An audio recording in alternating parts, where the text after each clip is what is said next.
Jeshi la Marekani limethibitisha kuwa wanajeshi wake 4 wa Marekani wamefariki dunia baada ya kujeruhiwa vibaya katika mashambulizi ya awali ya Iran.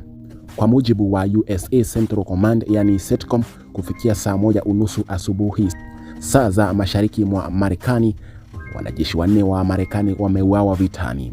Mwanajeshi huyo 4 aliyejeruhiwa vibaya wakati wa mashambulizi ya kwanza ya Iran, lakini baadaye alifariki kutokana na majeraha yake.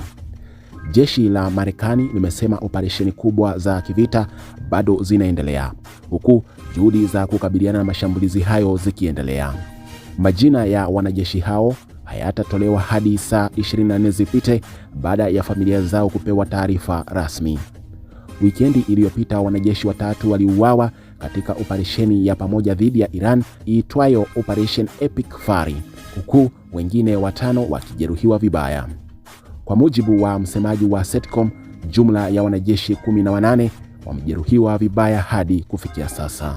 Rais Donald Trump alithibitisha vifo hivyo Jumapili na kuahidi kulipiza kisasi kwa wanajeshi waliouawa, akisema huenda idadi ya vifo ikaongezeka kabla ya operesheni hiyo kumalizika.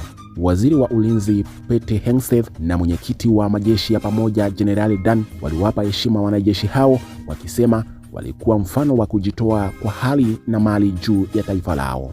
Operesheni hiyo bado inaendelea, huku mvutano kati ya Marekani na Iran ukiendelea kuongezeka.